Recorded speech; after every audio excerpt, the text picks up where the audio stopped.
Speaking of Phil, let's segue into the next topic because this has to do with what happened on SmackDown. So, Raw, Monday Night Raw, it was live in Justin's favorite city, Houston, Texas.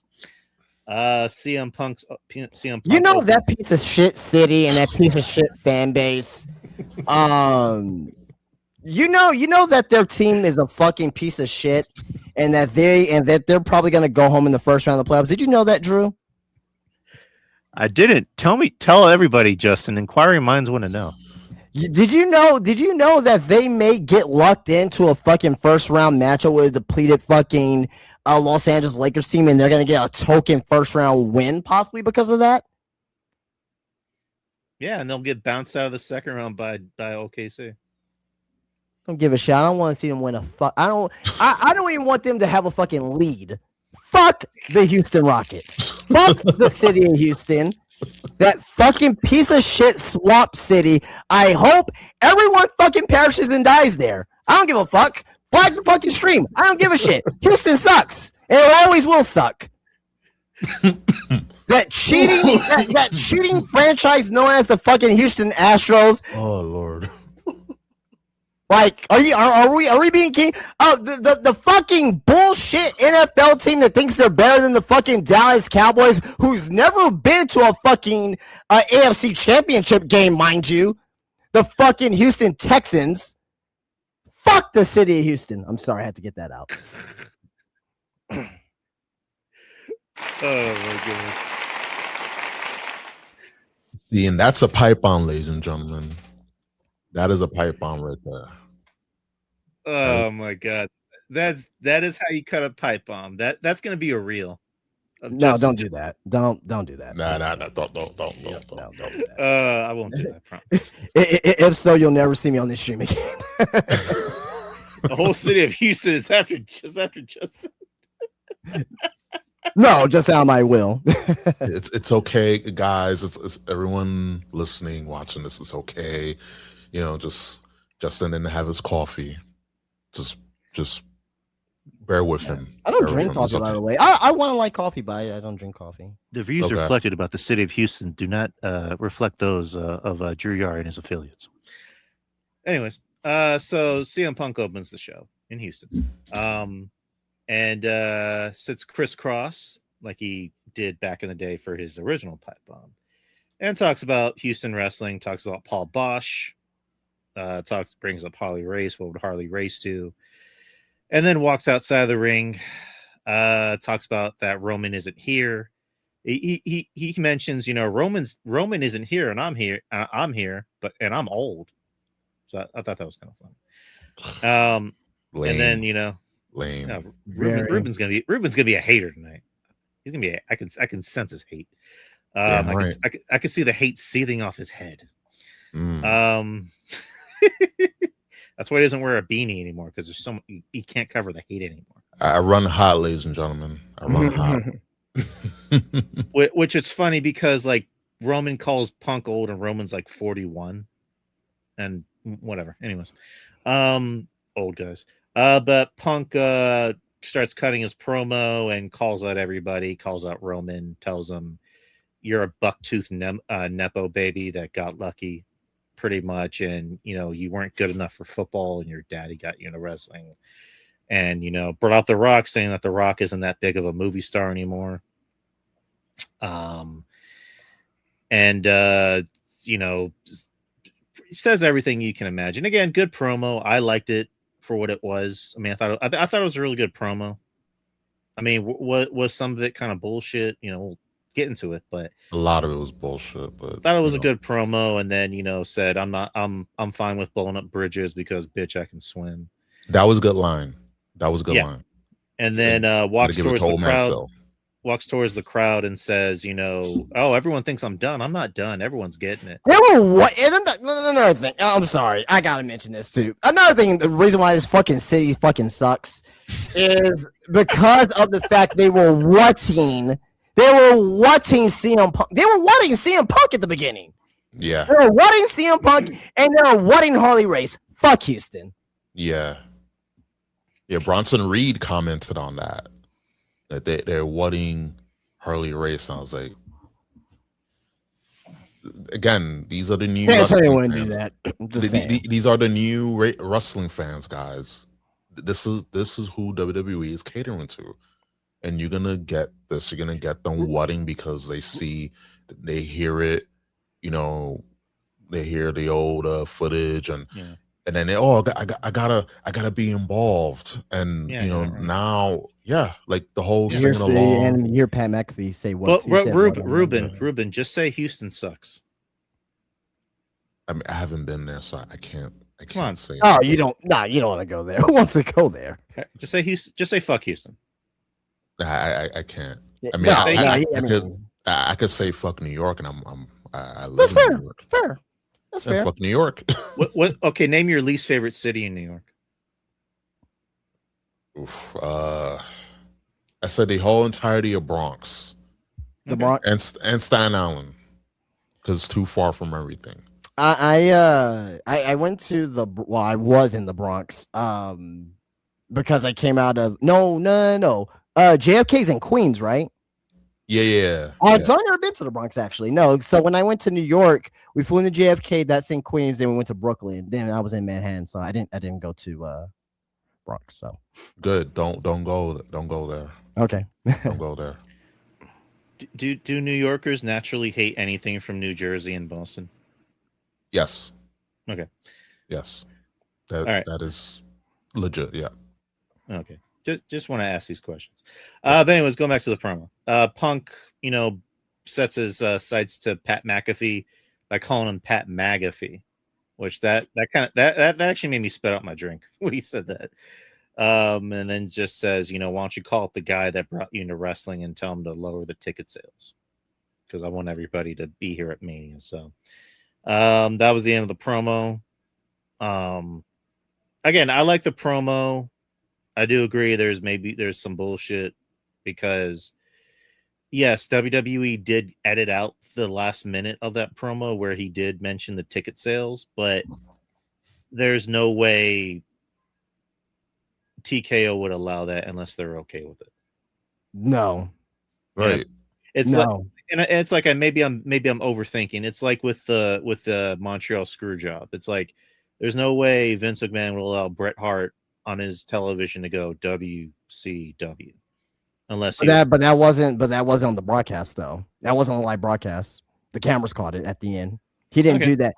When Shawn Michaels left, that was the end of the show. Okay. The destroying of the mantra stuff, that wasn't live on TV. I guess the point I'm trying to make, and I guess I'll go, bring up, there's been other shit that's happened that we think is like, is this blurring the lines or whatever? Sometimes it works, and that's what makes some of it works, as well as it does. But there's no way it wasn't okayed. I mean, there's no way it was okayed. Let me backtrack. There's no way it wouldn't be allowed on TV unless it was okay. You know what I mean? It's like with Hulk Hogan at Bash at the Beach, where he cuts that promo on Vince Russo. He's like, "This is why this company's in the shape it's in, brother, because of bullshit like this, brother." It's like, yeah, that was part of the act. That was part of the show. Well, I mean, that kind of goes against a little bit what was said from PW Insider, because according to PW Insider, Elite Mike Johnson, WWE had a plan for what they expected CM Punk to see on Raw, but he went out there and cut a different promo from the heart. We have not heard of any fallout from the promo, but we are also told that much of what Punk said mirrors backstage frustration among talent over the last several weeks.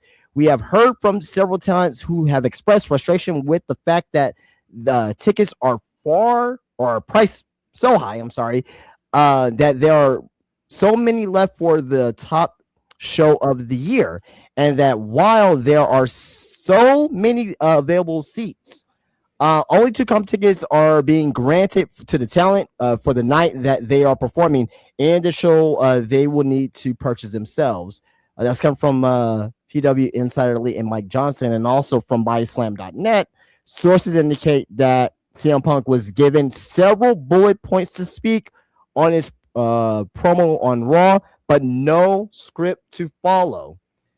Also, source indicated that Punk used his platform to add on to Cody Rhodes promo from SmackDown and speak up for the talent in the back regarding their frustrations. And so, I mean, in reference to this, it seems like, at least from the part of the promo where he was speaking about the tickets and stuff, that wasn't planned. So I have it right here. So according to reports, a fellow by the name of Ben Sakashio was listed as the WWE Raw writer for CM Punk's April 6, 2026 promo, which generated significant backstage discussion while WWE provided general structure. It is believed Punk incorporated unscripted elements, which I believe that part, including references to Pat McAfee and ticket prices, giving it a loose, unscripted energy. So, yes, Punk has been known who was the source on that one? I didn't see that one. I don't see this. Give me a sec. Keep talking. Okay. Well, to me in particular, for what it seems like, yeah, Punk was told to go out there, and speak about it. But to me, speaking about the ticket prices and stuff like that, that was not supposed to happen. That he's not going to go out there and mention Pat McAfee and mention about, basically Ari Emanuel, kind of in a way, kind of speaking directly to him without any type of influence from, like, hey, like Triple H, like, hey, go out there, say what you gotta say, and kind of throw a jab at Pat McAfee, throw a jab at Ari Emanuel. Like, that's what I believe, at least. I may be wrong about that. Okay, one thing, the source was Fightful. Okay. Second, the original Pipebomb back on June 26, 2012, or not, 2011. 2012 was actually me and the Mrs. anniversary. So yeah, 2011, Punk did say he had a writer come up to him and say, "We want you to air your grievances." And when he started getting more personal, that's when they cut his mic. When he started talking about Vince McMahon and his family and blah blah blah, that's when they cut his mic. So I do believe it's like a mix up of like everything talking about the match was not necessarily scripted, but more just like him he and a talked writer more about Pat McAfee than the match itself. Well, no. I'm getting there. I do believe it was a mix of like anything that was the match related was like, hey, talk about this. Not necessarily scripted, but just talk about this. The stuff with Pat McAfee calling him McAfee, that was when I was like, oh shit, I don't think he was supposed to say that. So that's what made it work the way it did. The ticket prices thing, yeah, same thing. Like, I don't think he was supposed to say that. But yeah. But I really enjoy the promo. I probably liked it more than Ruben, which I'm interested to hear what Ruben has to say. I'll say this about the promo itself. Promo was fine, but what's the going takeaway from it? I mean, calling Pat McAfee and okay, lower ticket prices. Okay, what does that have to do with Roman Reigns?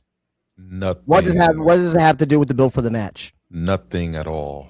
So that's what a lot of people, they get clouded. Like, oh my god, he said Pat McAfee. Like, fine, good line. You know what I mean? Shocking. What does this do to building the match for fucking WrestleMania? That's my issue.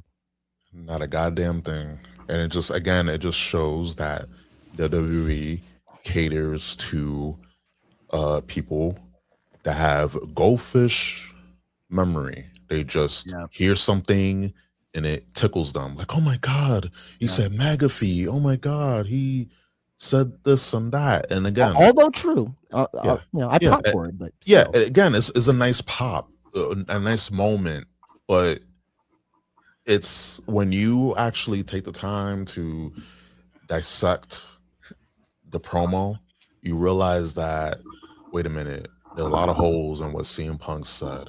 He didn't help build the match. He just went on the same trope. Oh, didn't mention anything about the World Heavyweight Championship either. Yeah, the belt that he has and he's wearing, and not talking about that. And yeah, and he's in the main event. He's on night 2 main event against Roman. And again, Roman isn't here, right? talking about lies, like, oh, like he sucked at football, so he got a job at wrestling, from his dad. It's like, we know Roman dealt with leukemia, and he was Right. he was going to play football, but Right. they do testing, and when they found that, in his blood, his blood cell count was abnormal, they found leukemia, so he can't play. Right. And then all these things, oh, you're booing me because he's not here. Roman has earned, whether you like him or not, he's earned the right not to be there every week, because he was there. Okay, CM Punk, when the chips were down, he left. And I'm saying this as a guy who is a fan, soon was, but I'm a fan of CM Punk. When he left, that created a huge void in WWE and wrestling. Right. So he left for 10 years, and I get why he did it. Could he have done it? How could he have handled it a better way? Maybe, but times were different back then, so I get it. But he left the way he did it. Roman was there, went through the trenches. We were talking about earlier, with him being saddled with horrible creative, dealing with these Sesame Street promos, and the big dog, and being force fed. And I know, we all know this, Roman was not happy with a lot of that. But he was a chosen guy, and he's not gonna say, oh, maybe I'll give it to the other guy, give my spot to the other guy. No, if you're chosen, you're gonna take advantage. You're gonna make the best out of a shitty situation, and he did that for the time that he was there. Didn't leave, didn't quit, didn't take his ball, go home. He stuck through it, Yeah. and we see that. That's why, for the OG fans that are fans of Roman Reigns, we respect him because of that. You don't have to like him, you don't have to glaze him, but you can acknowledge him. Right. You can acknowledge that, hey, like, he went through the ringer, literally had dog food poured on him, had horrible creative. And even when he had to leave because his leukemia came back, that sucked. It's not Roman Reigns, the character that we see on TV. It's the man behind the character, Joe. So I get that. So when you hear CM Punk's promo, it's just very bitter. It's very, like, I'm mad that he was a chosen one. He was a top guy. And listen, Punk in his own right, he's a star. We know this, right? For better or worse, he's a star. He went and took his own path. He didn't go the WWE. He was in WWE, but he didn't go the WWE route. I get it, but a lot of what he said in that promo was just bullshit. Like, he was on the late night shows. He had a wise man. He had an advocate. The whole story leading up to last year's Mania was CM Punk wanting to take away Roman Reigns' wise man. He's like, oh, I didn't need to walk around with wise men and all that. You literally did for WrestleMania last year, and during your title reign, you did that. Mm-hmm. So it's like, come on now. It's just not honest. It's just BS. And that's why I can't just take my brain out of my head and be like, oh my God, it's a great promo. He has some zingers, I give him that. He says some cool lines, some that raise an eyebrow. But that's it at the end of the day. Because we know what, at least we know. And then he did not sell the match. Meanwhile, he kept saying, oh, Roman Reigns is not here. He's not here. Like, I'm here. Like, how come I can be here, but he's not? He's earned that right. Roman has earned that right. You don't have to like him. You don't have to like him. You don't have to glaze him. But he's earned that right. So, it all boils down, like, I can't be like everyone else, say, oh my God, this promo was the best. I can't, because we all know that where Punk is coming from in that promo, or should I say Phil, where Phil's coming from, and that promo was not genuine. I can't, in my right mind, say, "Oh my God, this is so great." He didn't build nothing for the match. Right. Nothing for the match. He just took that platform to just roast them instead of building the match.